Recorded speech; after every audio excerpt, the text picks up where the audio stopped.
Hey, welcome to the show, everybody. And thank you for your time this afternoon. This is the Leadership Toolkit. I'm Mike Phillips. I'll be your host this afternoon, or maybe this morning, depending on where you're at. So, on this show, we dive in and visit with leaders from all different verticals of business, people that are have been moved into management, people that have been moved laterally, people that are leading from the center, leading from the top, and just leading from where they're at. And so one of the things that we do here is have collaborative conversations so that you're able to grow yourself and certainly grow your team and the people around you. I've got an absolutely phenomenal guest. I'm so excited today to share with you. I said before the show, her and I were talking, the often imitated, never duplicated, absolutely phenomenal and amazing Michelle McLain. I am bringing her on the show today. Michelle, good to see you. Good to see you, friend. How are you today? I am doing fantastic. I hope you're doing well as well. So excited to be here with you today. Absolutely. I'm doing even better now that you're here. I'm so excited to have this talk. So if you would, we normally dive right in, but first things first, if you would give a little bit of background on yourself, what you do, where you're at, some of your leadership experience, and just share with the audience here. Yeah, absolutely. So again, thank you so much for having me. Those of you that may not know me, my name is Michelle McLain. I am the CEO and a brand strategist for a company called Retention Masters.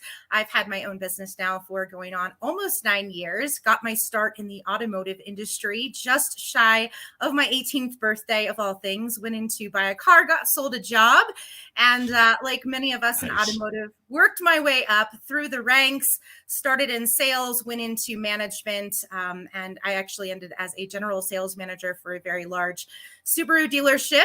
And in the course of my tenure through automotive, I was really in tune with my creative side, and I was kind of doing things that were outside of the box to help bridge that gap between sales for customers, and ultimately ended up doing some pretty cool things as far as, helping us with client retention. And one day kind of just decided that the grass indeed was greener on the other side, and decided to launch my own company, helping dealers all throughout the country to improve their client retention. And that has ultimately led me into a position now where I'm helping to actually build brands through marketing and branding strategies. I do a whole lot of graphic design, creative, things like that. And I've branched out beyond automotive now. So I work with businesses of all sizes, from somebody who's just a new startup to Fortune 500 companies. And my tagline is, I help you brand yourself to win. So that's what I'm doing in a nutshell these days. That is absolutely awesome. And what's crazy is I think you and I met probably 5, 6 years ago, like officially unofficial, right? And then you moved here to Colorado a couple years ago. I've been here now in Colorado, February of 2021. So it's been, it'll be 3 years in February. Kind of crazy. And so we had the opportunity to meet in person, and just having the chance. And I would encourage anybody that's tuned into the show here, I'll put this on the screen too, so that we've got it. If you want to connect with Michelle to help grow your business, and what was your tagline again? You got to repeat that for me. Brand yourself to win. If you want to brand yourself to win, go visit michellemclain.com and connect with her. But the amazing thing is, when you and I actually met in person and we were talking about some different stuff and getting engaged in business, before we'd even done anything together, I think we met, you left, and all of a sudden I had like cookies and all kinds of stuff show up at my office. It was absolutely phenomenal. So I can tell you, just even from the little things to the big things, Michelle does do what she says she will do, and it's pretty awesome. So let's talk a little bit about your leadership experience. You said, I think it's unique how you say, hey, I went in to buy a car and I got sold a job. Right? Literally, I can't even make that up. Yeah. And then you moved up through at that point as a general sales manager, which is a heavy leadership role.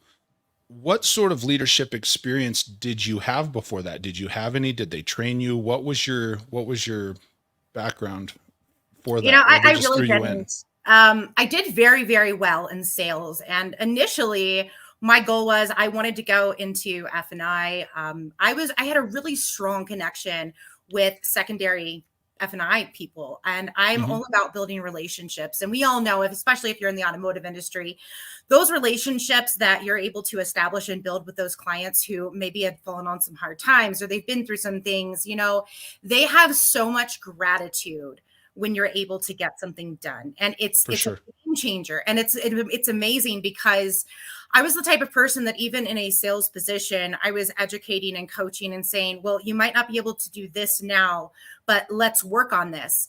And today I still have some of those customers who at the time maybe had 500-600 credit scores, now have rebuilt and redone. And they still, to this day, I've been out of automotive now, oh gosh, going on, let's see, since 2014. So 9 years. And I still have people that will call me and say, hey, I'm in the market for a vehicle. I've fixed my credit because of you, or I've established these great relationships with the dealership because of you. And, it just kind of, it gives me the warm and fuzzy. So that was my initial goal. It was, I knew nothing about sales.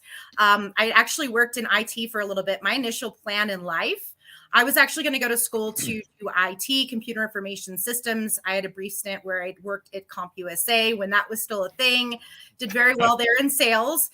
And ironically enough, I was going to school. I was working 2 jobs. My job at night, I was waitressing. I came out one night, started my car. I was just shy of my 18th birthday. My car literally blew up in the parking lot. I called my mom, smoke everywhere. I said, Mom, my car blew up. And she says, let's go to the dealership. And so it's 10 till 9. I was that quintessential tire kicker, couldn't buy. Yeah, they love those people, right?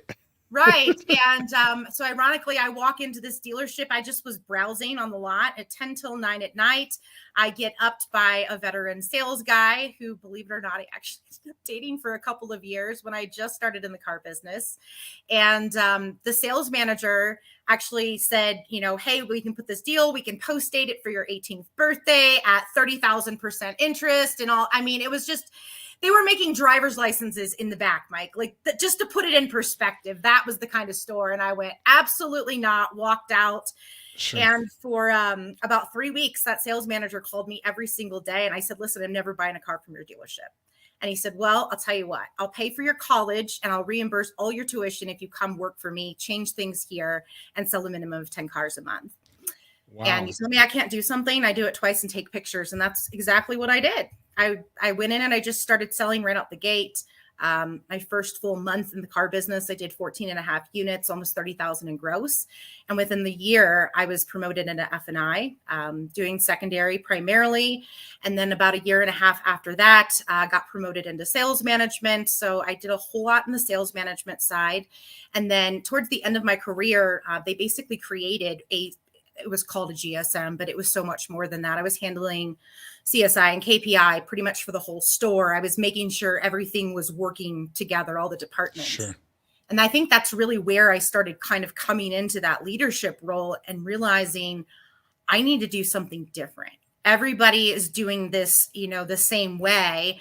And in order to keep a team engaged and in order to keep the customers coming back, something had to change. And so I got really creative about it. And I started sitting down with our team members and I would back out their goals for them and, all different types of things. But I was trying to make it into more of a fun environment, more of what we know of automotive today, instead of just like the rigor mortis of the same process and road to the sale and all that. And it worked. So, sure.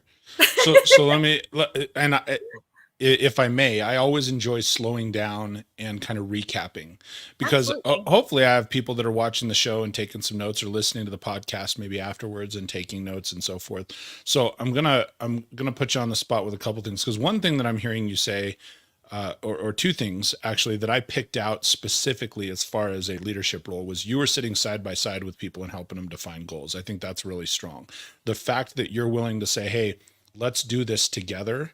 So if you're in a leadership role, especially if you're in a new leadership role, I think that's something that's really powerful for anybody that's tuned in, is like sit down and do it with people. The other thing that I heard you say that is so underrated, it's so underrated, is have fun. Like it's important to have fun. And so those 2 things that I'm picking out of what you're saying is like do it with people and have fun when you're moving into a leadership role. But I'm going to ask you a specific question too. Besides those things, when you were moving from, obviously you made an impression on that store manager, that GSM bringing you on board. What are 2 or 3 traits that you believe at the time you possessed helped move you from the front line to like that middle management, or even from middle management to into truly a leadership or managerial role, what are 2 or 3 things that you would say about yourself? Hey, it was this and this, and maybe this. I think the number one thing was really, as even a salesperson, I was always very engaged. I was very engaged with my team, and I was the type of person that, if I saw somebody else, and I'm still this way, everybody knows that my hashtags we rise together. If I Absolutely. see somebody struggling, or I see somebody that's trying to get to a certain place, or maybe, because of automotive, there's not a whole lot of training that happens. I mean, yes, there are some great dealer groups out there, but I would find that as new people would come onto our team, they were inexperienced, they weren't trained. And so I was the person who was always engaged with my other team members. I was always a team player. I was that person that would step up on a busy Saturday. And if every one of our desk managers was out closing another deal, I was confident enough in myself and my personality and what I was doing and the process that I would just go over and without even taking credit, I would just say, hey, this person's struggling. I see they're struggling. I don't have a customer in front of me right now. What can I do to help this person close their deal? And I would do that. So I essentially transformed myself into the role of closer without actually having a title. But I think that was probably one of the biggest things. I was just always a team player, and I was always trying to think outside of the box. What can we do to do things different? And at one point, I mean, I can honestly tell you that some of the desk managers honestly hated me because I was relentless. I don't take no for an answer very well. I never have, I never will. And so I was that person, especially as I was working with secondary clients, when a desk manager would look at something and go, absolutely not, no way, job time's not there, or down payment's not there, or credit's not there, whatever it was. I'm like, listen here, like, I don't want you to tell me no. I want you to tell me how to get to the yes. And it was funny because anytime that bank reps would come in, I would always go out of my way. You mentioned the cookies earlier. Yep. And I was always that person when a bank rep would come in and offer to buy me lunch. Instead of me accepting their lunch, I would say, hey, why don't we go out and grab a coffee? And this is me still as a salesperson, mind you. So I would go out and I would get to know the bank reps. I would get to know our underwriters. I would get to know our loan people. I would create relationships. And so I think that was probably the second biggest thing.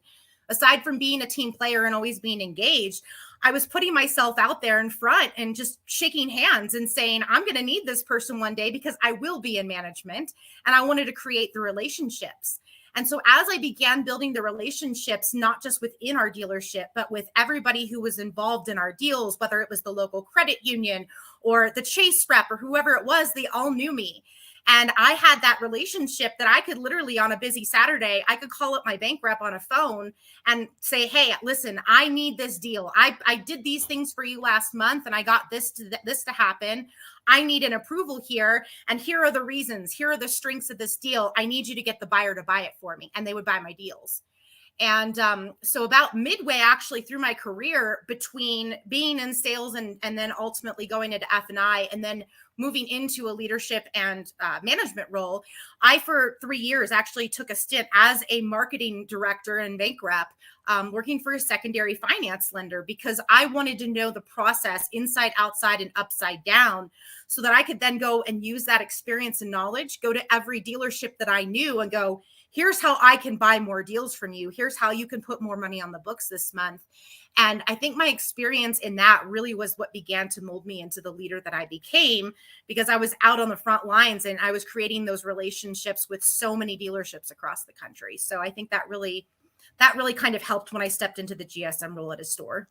That's so good. And I always try to, part of the reason, here's the secret behind the magic behind the screen. Like a lot of times when I'll put, like you on the screen, I take notes in the comments and I take notes off to the side so that I can go back later, because take notes. That's a good tip for everybody. Always take notes. Never be the smartest person in the room. I learn from everybody every day. It doesn't matter who they are, what industry they're in. I'm always like, you should see, let me just show you. This is like just sitting by like this, Mike, like this is my note stack. That's just by my laptop. I take notes on everything. So I do the same. I love it. Well, and I picked out a few more good things while you're talking. There is two things that I think are really powerful for emergent leaders, people that want to get into a leadership role. Like there has to be a desire there. right? You have to want it. And the other thing that you said early on, you said, hey, my first month I sold 14 and a half cars. I talked on one of my early shows to a friend of mine named Sean, and it just stuck out in my head so much. A lot of times we talk about these leadership traits that are a little bit ethereal, right? You got to have, well, you need to have this and you need to have that, and they're all sort of subjective. One of the things that he said that I just picked up on from you too is leaders have to get results. Like you have to have things that are measurable at some point. If you're leading, people follow you because at least one piece is you get results that either serve them, serve the company, serve you. And so I think that's something that's really powerful. The other thing that I heard you say, and I love from the sales perspective, you said, look, just tell me how to get to a yes. Yeah, that's it. And I think that comes in a lot of different roles when we're trying to get somewhere. I think a lot of people fold easily at the first no. Well, hey, this isn't going to work. And your verbiage was tell me how to get to a yes. One of the things that I coach salespeople on and coach anybody is, well, what do I need to, right? What do I need to produce to get this? What do I need to get to get this outcome? And I think that's both of those are good questions to ask. Those are both really good questions to ask in any role that you're in, is like, what do I need to do to get here? If you're wanting to move from where you're at to that next place, I think that's something that's really strong. You brought up so many other good things, like being a team player. That's strong. I love this one too, because for the first 10 years of my automotive career, I never had a title on my business card. And you said you lead without a title. I think some of that you have to assume the role that you want. Do what you need to do without getting a title. Ben said, want to do an episode with you on the theme of leadership is sales. That would be a good episode. Leadership is sales. That's something I've heard said too, like management and leadership. You have to sell people on your way of doing things to get them all to follow. And he says, I'm running a big change right now. And I've been saying that to people. So right here, just so you can be on screen there. Ben's a good friend of mine. He runs a channel called Leadership Jetway, which is absolutely phenomenal as well. He puts out some really good content. Awesome. So check him out. Absolutely. So fast forward, you moved from the GSM role into an entrepreneurial leadership role, which moves from leading others to, I'd have to presume, one of the things that is difficult in that transition is leading yourself. Scariest thing I've ever done in my life, because the truth is, Mike, and I haven't even shared a whole lot about this, but the day that I decided to leave the dealership, I had gotten into a very heated discussion with upper management and owners, because I had been tasked 90 days prior to this happening with basically they were way below par on their CSI. And you know how stair step money works and all of that at a franchise store. Well, they were going to lose their stair step bonus. And so they said, listen, Michelle, we need to pull you back out of doing this stuff. And we're going to create this very specific role where we need you to fix our CSI. You do these cookie things and you send out handwritten postcards and you do all of the things that we know everybody should be doing that they don't do. But we see you doing it and you have the highest CSI in all of the district. Can you help us? I said, absolutely. And so we made a monetary agreement that for every perfect survey I got in, I would be compensated. Well, I guess they didn't realize what I was truly capable of. Not only they didn't see the Michelle magic, we'll call it. No, they didn't. And so by the end of the 90 days, I'd gotten so much returned and I'd fixed their CSI so much that they owed me almost $30,000 and they didn't want to pay up. And I'm going to tell you something here in a second, because it's really funny. But the long story short was, I said, listen, I over delivered on what you asked for. I'm just simply asking for the compensation that you have provided and promised me. And if you're not going to write that check right here and now, here's my demo keys. I'm walking out the door. You can have my corner office, all of it. And as I literally threw my demo keys at the general manager, because they said, we have to discuss it and all this. And I kid you not. So the grass is not greener speech echoed me all the way to the parking lot. And I was like in tears, like tears are burning my face. I just wanted to throw up. And I told the general manager, I said, listen here. I said, I know my worth. I know who I am. I've already proven it to your dealership and this 19 rooftop dealer group of what I'm capable of. I'm going to do this for every dealership in the country. And they laughed. 3 years after the fact, right? Or maybe even a little bit more, because it was about 3 years ago now today. I get a call from the owner of the dealer group, and he says, we know so much about you and yada yada, and we really need help with our branding and marketing and our retention. And I said to him very candidly, if you want my help, you're going to write me the check for the $30,000 that you owe me from 2014. And he said no. And I said, pound salt. And there was nothing, I don't think, in my life that was just more empowering. And now, I've been on magazine covers that go to these stores, and I have my own podcast, and I'm doing all of these things that are still very much involved in automotive. Sure. And now all of the people that work for that organization are taking notice, and it's really funny. And I just go, you know what? Hindsight's 2020, and I'm happier than I've ever been in my life. And I don't need to settle for your dealer group anymore. So it's been empowering. It's been really empowering. That's an awesome story. Here's so funny. The reason I got a big grin is you're such a car girl, right? Such a car gal. I am. Always pound salt. So it's just funny. So I was going to ask, here's what I was going to ask was like, okay, so what are the first few things that you did to prepare moving from that into entrepreneurship? But you kind of shared it. You're like, well, I threw the keys. That was step one, yeah. Right? So once you made that transition, right, you said, okay, I'm going to go do this for every dealership in the country. And regardless of, and I've gotten to know you pretty well. Like, there's some freaking out and that kind of stuff. And I appreciate you sharing that. There was lots of freaking out. There was freaking out for the first 7 years. They're still freaking out.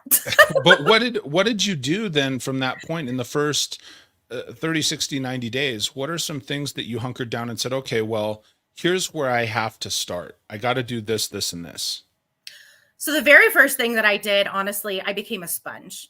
I used every connection that I had made within the automotive industry and without, and I really kind of just sat down to learn. I wanted to learn from other people.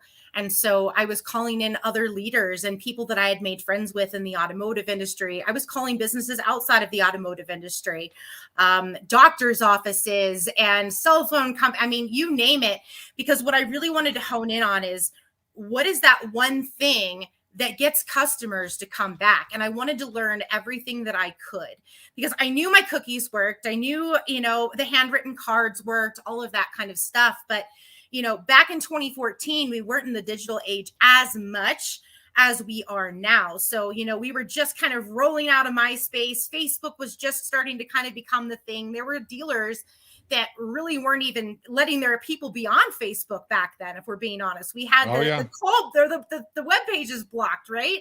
Mm-hmm. And so I'm like, I need to get out in front of this, because I knew that social media was going to be a big thing. And I knew that social media was really what was going to keep the client engaged, even more so than that personal touch that I was doing. That was important. But then I had to figure out a way to really put our auto dealers, and any business for that matter, in front of their customers. And I had to keep that branding consistent and that messaging consistent. And so I was connecting with people who, like, social media was their thing. And I was really finding out, like, what does it take? And at the end of the day, the one thing that every single industry, every single company, every single organization, they all have in common that keeps their customers engaged and coming back is relationships.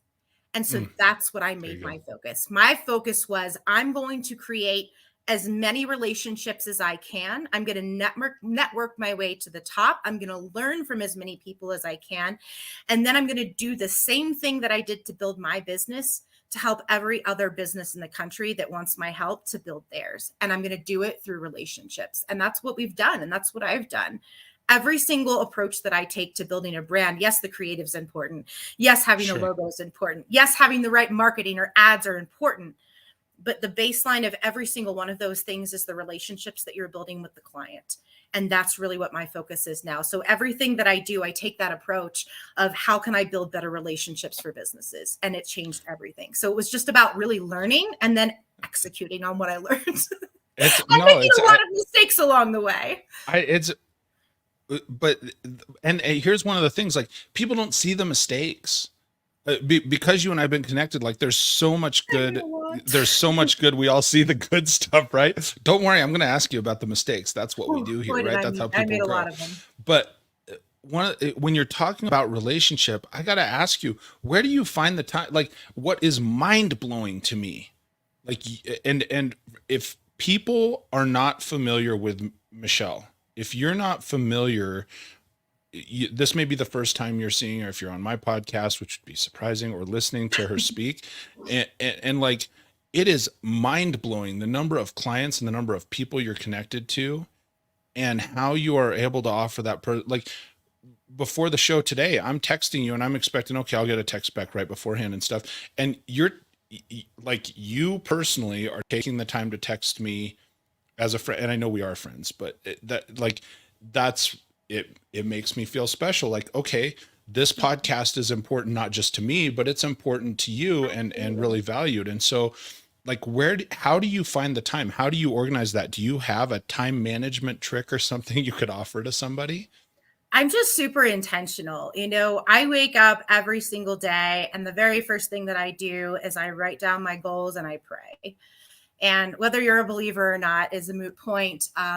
But I take my direction, honestly, from God, first and foremost. Like, that's the number one thing. And every day I wake up, Mike, and I say, God, please just put one person in my path today that needs my help, or that needs to hear my story, or that just needs a pick me up or whatever. And so I start my day with that. But for the rest of my day, like, I'm very intentional with time blocking.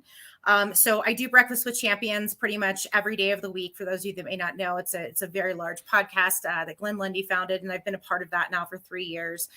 So I start my morning off with that. So my morning is literally started by absorbing knowledge. And again, my notebook right by my side. I get a good workout in every day just to make sure that I clear my head and that I'm ready to go. And then for the rest of the day, it literally is just about, like I said, time blocking and being intentional. I know from that 11 a.m. until 1 p.m., I'm focusing on social media. I'm focusing on marketing. I'm focusing on doing my stuff for my clients. And then from 1 p.m. to 3 p.m., I'm responding to emails. I'm responding to text messages. I'm going through my inboxes. And I have a couple of people as well that help me out with that kind of stuff. But generally speaking, it's just about being really intentional, because if it's something that you want, you figure out a way to do it. And the thing that I want more than anything in this world is to change lives. Like, that's literally all it's about for me. It's not about, yes, I have a mortgage to pay.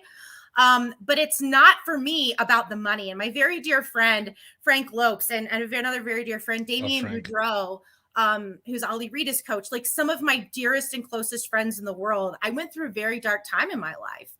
And I remember both of those gentlemen. I remember sitting around Frank Lopes' dinner table one night and him saying, listen, Michelle, stop chasing the profit. Stop chasing the money. Stop trying to figure out where it's going to come from. What is it that you love? What do you do better than anybody else? How can you pair that, right, with what you truly love to do? Do that, and it's all going to come. And I was terrified. I remember Frank telling me, Michelle, you need to rebrand your company. And I almost vomited in my mouth. I'm like, I've spent the first 4 years building this company that I at one point was called Dealer Dash. And he's like, nobody knows what that means. He's like, I'm like, it's digitally assisted sales hospitality. He goes, nobody cares. They're following you. Work on building you and the relationships, and then people are going to come.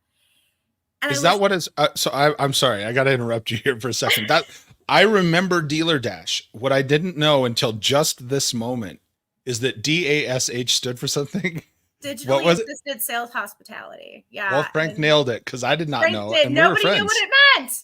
And but so I did. I heeded his advice, choking and kicking and screaming and going, this isn't going to work, but I'll listen. You've done what I want to do. And it was just baby steps. And so I rebuilt the brand. I rebuilt the company. And his biggest piece of advice to me was, don't make some grandiose announcement that you're going to rebrand or that you're changing your offerings or anything like that. He goes, you just assume it. And I went, but how are people going to know? And he goes, Michelle, nobody's following the name of your company. They're following you. They like you. And once I got that through my big, thick skull, and then again, having a subsequent very in-depth and deep conversation with Damien Boudreau, we had this conversation where he literally had me put my shoes on the wrong feet and try to walk. And he says, oh, how funny. No, literally he did. He said, Michelle, I want you to put your shoes on the wrong feet and try to walk. He goes, that's what you're doing right now. He's like, you're trying to walk with your shoes on the wrong feet. He's like, you know what it is that you need to do, but you're not doing what you love. He's like, you need to just focus. He said, what do you love? I said, I love to create. I love to build relationships. He said, do that. And that's what I started doing. I started creating for myself, right? I never put out ads. I never said, hey, come and buy from me. I never did any of that. And then gradually, as I began doing more creative work and really falling in love with it, because that had always been my passion, people started to take notice and were saying, who does your content? And I said, well, I do. And then I got a phone call one day. Yeah, I got a phone call one day from Becky Chernick of all people, and she needed some kind of graphic for an event she was doing. And then she connected me with Ted Ings, who is now pretty much my largest client in the world with the Fixed Ops Roundtable. And we do these events 4 times a year, and I do all the marketing for that.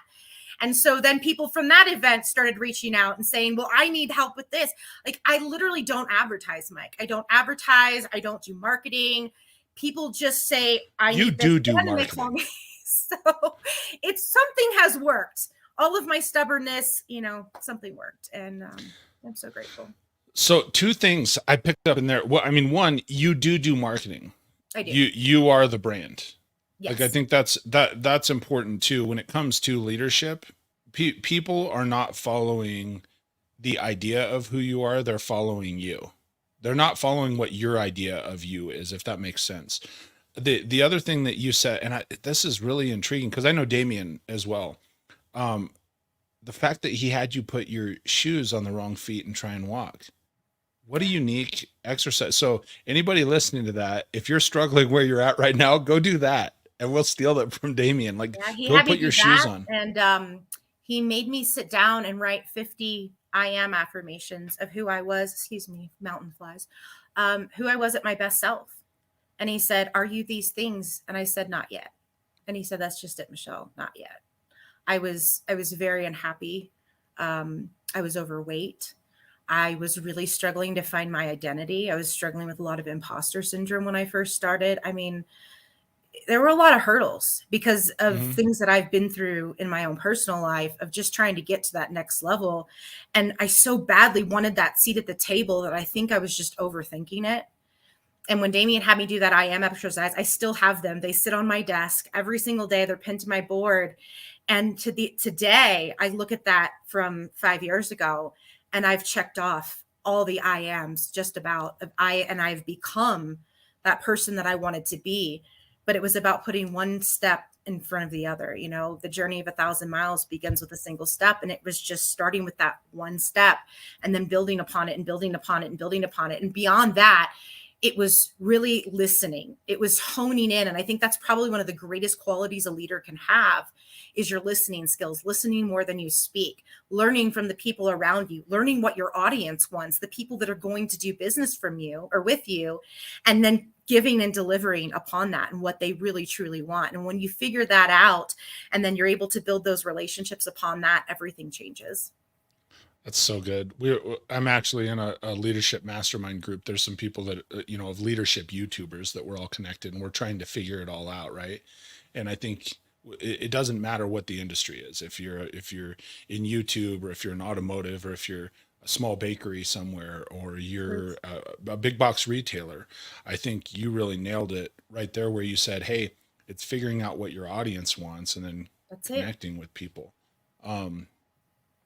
Going back in time for a minute too, because I took some notes on this where I said, hey, how do you get so much done? And I think this is valuable for anybody that's in leadership. If you want to be in leadership, I think this is valuable for anybody that wants to be past where they're at right now.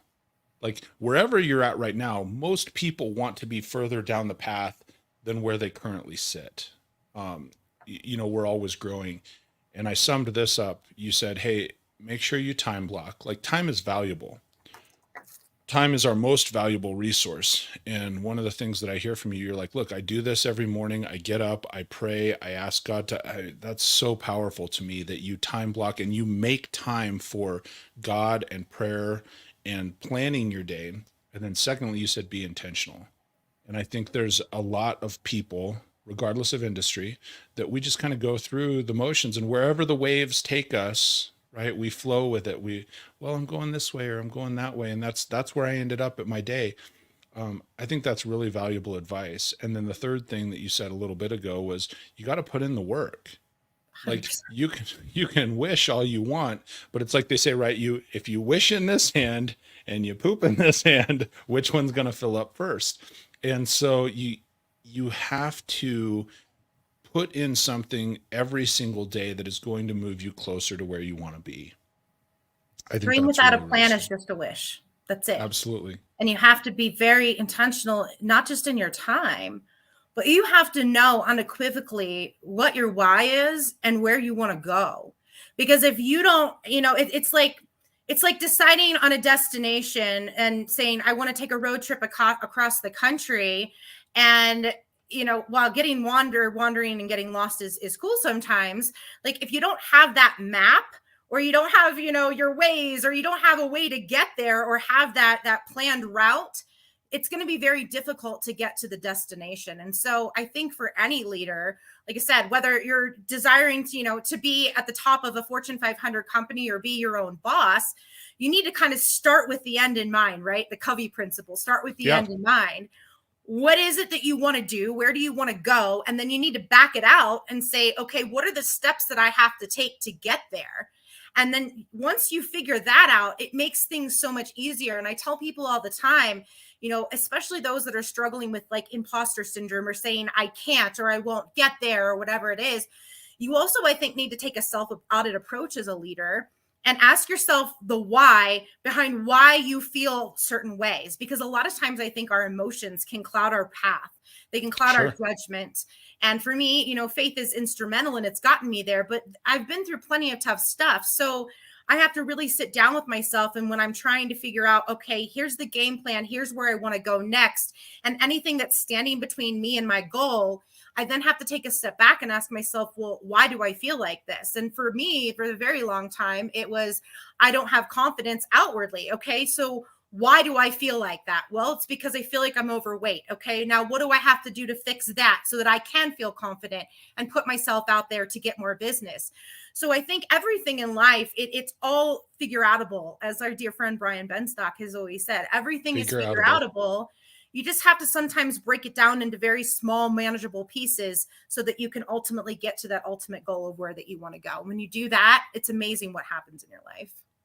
Absolutely. So let me shift gears just a little bit on you, but because we've talked about you've brought up several things like, hey, this makes up a good leader, being able to figure stuff out and doing that self audit, all of these different pieces.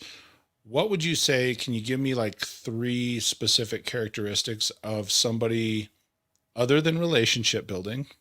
I'm gonna put handcuffs on you, right? Other than relationship building, what are like three specific leadership characteristics that you look for to follow? Number one, I think somebody has to be empathetic, especially in this day and age. Empathy is so incredibly important.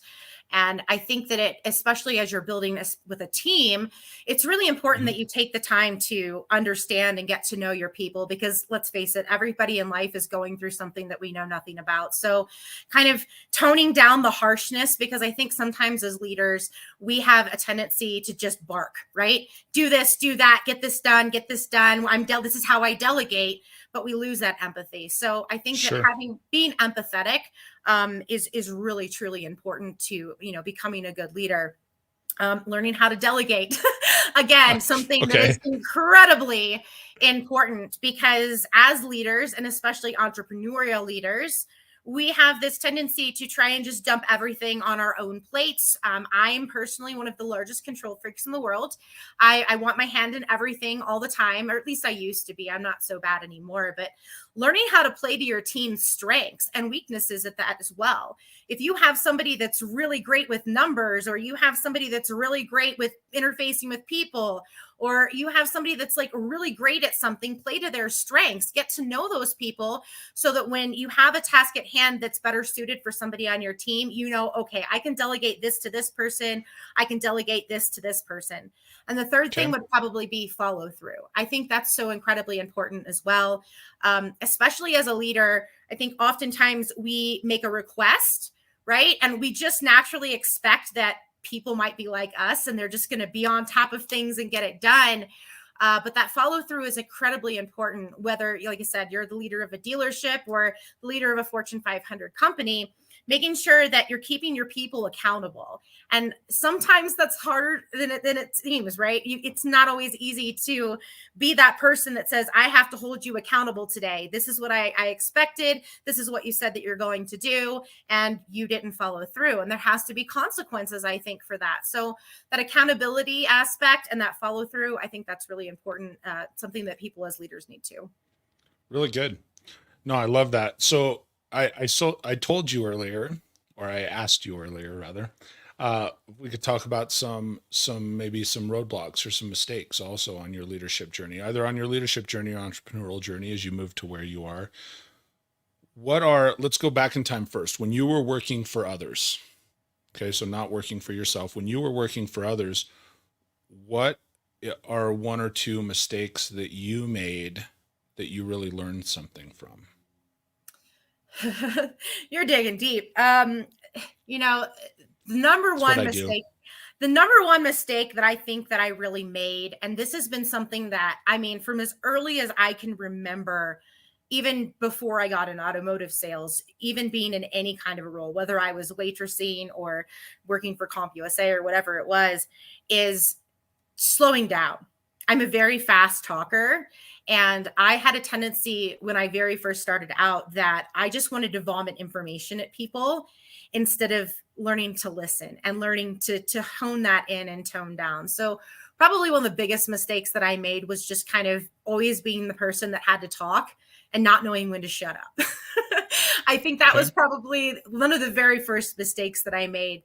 But the second was not time management was a huge thing for me. I was all over the place, especially, being that I was only 18 years old when I first started, at least in the automotive industry. I mean, I had anything on my mind but wanting to sell cars at first. It was what's going on this weekend, or I'm checking text messages or things like that. And I had to get really laser focused and say, if I want to be successful, I have to learn how to block out the noise. And for a very long time, I let the noise kind of cloud everything. I let the noise come in and screw with my mindset or my psyche. I let the opinions of other people affect my performance. And so when I finally learned how to just kind of turn the noise off and just focus on that next task at hand, it became so incredibly powerful, and I was able to get so much more accomplished. So those are probably the two biggest mistakes that I made, not learning my place and when to be quiet and when to listen. That was probably the biggest one. And then, like I said, like letting other things influence what I was doing for the day and not properly blocking out my time and being very intentional, as I said earlier. Well, I think you said it well, like the noise. I mean, I think it's easy for lots of people. There are a lot of people that move into, leadership or top roles that have that sort of, we'll call it type A personality type, right? They're engaging and we're all over the place and so forth. But it's easy to get distracted. And so I think that so how did you over time, how were you able to harness that? How were you able to slow down and uh get to where you could focus on one thing or I will focus on the never task at forget, hand? a very dear friend of mine and one of my former managers said to me one day, he said, Michelle, leave your dry cleaning in the car. And I laughed and I said, what are you talking about? Leave my dry cleaning at the car. And he said, all the baggage that you have, whether it's from your personal life at home or outside influence opinions, anything else that you have going on right now, because like I said, I was young. So there was a lot going on in my life, and I was a young mom, and like there were so many things that were going on. But he said, leave your dry cleaning in the car. It will be waiting there for you when you get back. And I took that to heart, and that has stuck with me for so many years. And so I think, although I don't necessarily recommend trying to compartmentalize things in your life. I think sometimes you literally just have to take a look at yourself. Like I'm one of those people, Mike, I'll get up and I'm like high-fiving myself and giving myself pep talks in the mirror. Like we all have bad days, right? I like my own own Facebook posts. Right. We all have bad days. And so, like I said, I think it's really important. And my faith has helped me a lot with that. Because as we were talking backstage, I know that I can do nothing without Christ. Like that is my jam. That's my thing. I'm like, I can do all things through Christ who gives me strength. God is not going to put something in my way that is not figure outable, something that I can't handle. And if he does, then we're just going to walk through it. Right. But Sure. being able to really focus in on what it is that you want the most and not let the things that other people say or do or their actions affect you getting to that end goal is so incredibly important in life. And I think for me, it was literally just having to take a step back and again, doing that self audit and saying, where do I want to go? Right. I knew where I wanted to go, but for me, it was trying to figure out how to get there. And I had to work on myself. I think that's the number one most important thing that any leader can do. You might be the greatest manager in the world. You might be the greatest delegator in the world. You might have the respect of so many different people. But at the end of the day, you can't look yourself in the mirror and say, I did a good thing today. I got one step closer to my goal today. I did A, B, C, D, E, F, G. Well, then you really have to dig deep and you got to figure out, how do I get to that place of just complete peace with myself? Because if I can't be the best version of me, then I can't be the best version of me for anybody else out there. So it starts with self. Like that is the number one most important thing. Like get you right. And when you get you right, like it radiates to everybody else. It's really kind of awesome how that happens. That is so good. The I don't even know where to go with some of that. Like I'm just sitting here. That this is one of the advantages for me, is to be able to sit and listen and learn from really great people, just like you. It really is. I'm Well, you're a honored that great you person, took the time to Mike. come on the You're show. a fantastic Thank you. leader and friend. So fast forward now, you said 7 to 10 years ago you got into then working for yourself. So what changed? What were some of the one or two mistakes that you made when working for yourself that you said, man, I'm never going to do that again, and you learned from that? Was it some of the same stuff, or hopefully you learned, evolved, and you got a whole new better set of mistakes to make, right? Well, see, like the very first thing, number one, like when you make the decision to work for yourself, like I didn't have a plan. Let me put that out there right now. When I walked out of the dealership that day after throwing the keys and saying, I'm going to do this for every dealership, like there was no part of me that was like, oh, hey, Michelle, let's like save money and let's come up with an idea and let's put together a business plan. And there was none of that. It was a split-second decision where I was like, screw you, I'm just going to go off on my own. So having a plan in place is imperative. Anytime I start working with a client now, I ask the right questions and I really try to figure out like what their ultimate goal is, and then come up with like a solidified, not just a business plan for how the business is going to take off, but really focusing on things like the marketing aspect of it. How are we going to put our social plan? Like there's a lot of moving pieces, especially in this digital age, that come with running a company. So I didn't have that plan. That was probably the number one mistake I made. Number two, I hadn't saved any money. Like I bootstrapped my company. Funny story. So after I made this heroic decision that I was going to work for myself and got my last like fancy paycheck, I went, oh crap, like what am I going to do now? Because I had been so used to that regular, 6-figure income.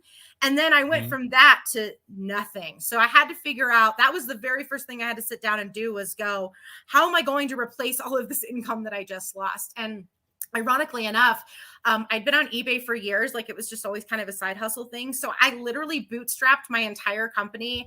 I managed to raise $50,000 over the course of a summer, going to garage sales and flipping things on eBay because I knew what stuff was worth and things like that. So that's the second mistake. Make sure that you have enough money in the bank to sustain yourself for have a plan and have some dough. Have a plan, have some money, or at least a plan for how you're going to make money. And then going back to that time management piece, because it is so easy to get complacent when you're like, I don't have to wake up at a certain time anymore. I don't have to do this. I don't have to answer to a boss. Well, now all of it's on you to make the money. All of it's on you to execute. And I think for probably the first month, I like sat around at the time. I don't remember if it was Netflix. I don't think Netflix was a big thing back then, but just like TV surfing and like lost because I had no plan. I'm like, this is great. I'm just sitting at home and whatever. But yeah, it's really important that when you do work for yourself, I would recommend to somebody just starting out as an entrepreneur, at least for the first year, get yourself an office that's not attached to your home. Now, I have a home office now. It serves me well. But for the first year, I think I would have done so much better if I had had to get myself into that routine. Having that routine is imperative, Sure. especially a morning routine. Glenn Lundy talks about this all the time about the morning 5 routine and sitting Yep. down and writing your goals and like it doesn't have to be anybody else's, but make sure that like the first 3 hours of your day are diligently planned out. Like I said, it's writing down your goals, it's planning for the day, it's praying, whatever it is that gets you started out, that workout, clearing your head. Having that morning routine has been essential. It's changed everything for me because now I don't sway from it. They say that it takes 21 days, to create a habit and 90 to create a lifestyle change. The first 90 days of your entrepreneurial journey, focus on that lifestyle change and getting that routine down so that every morning, yes, things are going to happen, but generally speaking, you have a plan and a guide that I'm going to do A, B, C, D, E, F, G. I'm going to make a certain amount of calls. I'm going to send out a certain amount of emails. I have my content ready to post for the day. I know what's on the schedule. Like having that morning routine is essential. And like I said, I would recommend anybody starting out, like get yourself an office outside of your home for the first year until you really get that routine established. Oh, that's really, really good. And I think that one of the things I'm hearing you say is just the self-accountability is one of the 100%. most important things, because it's easy. I could see how it's totally easy to fall into that. And I've heard it said too, it's funny because just funny story, sort of shift gears a little bit. My daughter, who's going in the 6th grade, we're doing like the hybrid, part-time homeschool right now. And managing that, one of the rules that dad has, right, is you have to get up and get dressed for school. You can't just throw on a shirt and sit in front of the computer. So it's the same principle, right? You got to get up and prepare yourself to show up. So suit up and show up. That's what they say, right? It's true because it changes everything, Mike. Like if I were sitting here in, a messy bun and sweats, and I will not come across the same way as I do when like I'm putting on my Versace and my Louboutins. Like, and it's not to say that you have to, go out and buy all these fancy brands or everything, but when you feel good on the inside and you feel good on the outside, you show up as a different person. You show up on camera different. Even your speaking voice. Like if you're a BDC person, I used to make my BDC people, I had a mirror at every person's workstation with the word smile written across it, because you see yourself talking and your energy is just so much different. And I make my people now when they're making calls for me, I'm like, you have a mirror sitting there and remind yourself to smile. Look at yourself when you're speaking. Would you want to do business with you? So it's all about, like I said, showing up as the best version of yourself. That's so good. So I'm going to ask one more question. We're kind of coming down the pipe here, because one of the things you said earlier was, through the journey, like worrying about the noise and other people's opinions. So maybe a little bit of a gear shift, but I think this is something that's really valuable. How can you tell if it's just noise versus real, like constructive criticism, and how do you deal with that? I mean, haters are in abundance, right? This is the digital world. So you're always going to have people that are going to hate on you. But, there's a very distinct difference between somebody who's quote unquote a hater because they want to see you do well and they're giving you the constructive criticism, like a Frank or like a Damien who came to me and said, listen, Michelle, like we see something in you. And because we see something in you, we want to give you this path, right? We're giving you this advice because we care. That's very different than having somebody, whether it's a friend or a family member, putting you down and saying you can't, right? You are not A, B, C, D, E, F, G to be able to accomplish this. So I think that the biggest differentiator is that when somebody is coming to you purely with like just evil because they either want to be you or don't have something, that you have, like there's always going to be jealousy. But the people who truly want to see you succeed and achieve something, they're going to come to you and they're going to say, listen, I see something in you, right? And when people came to me, like I said, I mean, I was almost 300 pounds. Like I was the girl that was showing up on lives in a camo hat and a hoodie. Like I had nothing to offer anybody really when I first started out, and I had no confidence. But yet people saw something. And I'll never forget, I went to Glenn Lundy's Hustle and Grind Con this was 2019.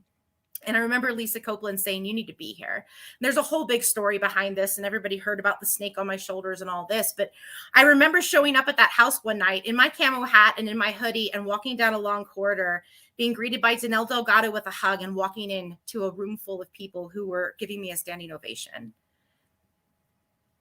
And I didn't know why. I had no idea, because I was just a girl. I was just this person who had like fought for so long and so hard to overcome everything that she had been through, all of the struggle, everything. But those people who owed me nothing, who really like on the surface couldn't see anything in me, still saw something in me. And they said, we see something in you and you deserve this seat at the table, and we're going to help you get there.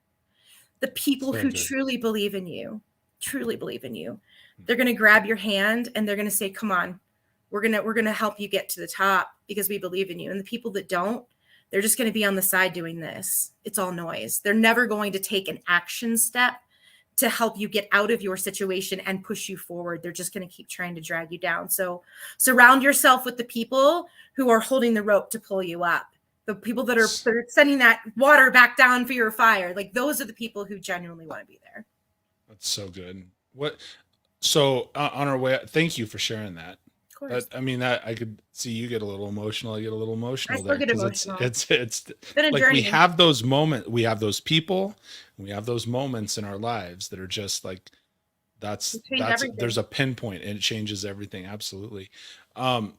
So as we come down to the tail end, any final thoughts on, anything that we've talked about on leadership, on ways people can contact you, which if you have not yet, and like I've said several times on this, Michelle is absolutely phenomenal. I got to find the banner here, but if you haven't connected with her, go to michellemclain.com, and it's Michelle, traditional spelling, MCLAIN.com.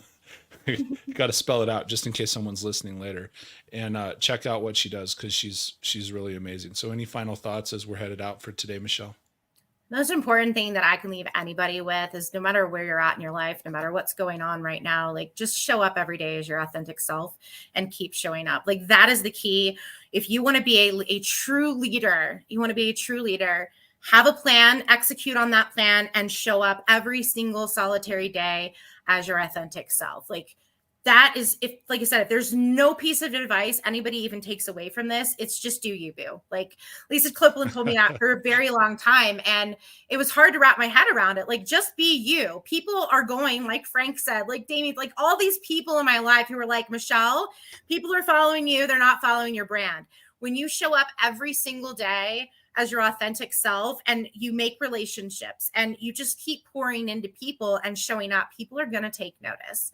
So even if like today is your day one, like if you do that, show up every day for 365 days as you, and just keep putting one foot in front of the other, you can have absolutely every single thing that you want in life, but you have to make the decision, and then you have to take the action steps to do it. And I think that's where a lot of people fall short. They decide, but they refuse to take the action on it, and they become complacent and they let that noise creep in. Or like I said, they're like me, like they're sitting on their sofa, Netflix searching or surfing instead of going out to an office. Or they're like, I work for myself. I'm going to show up in the messy bun and the hoodie. Like, put your best dressed face on. Like, people always told me, like, always be the best dressed person in the room, but never be the smartest. Always be learning. And that always, it comes. Like, people tell you in any career, like, always be closing. And I'm like, no, always be learning and always be listening. Those are the two greatest things that have served me in my life, and keep showing up. That's it.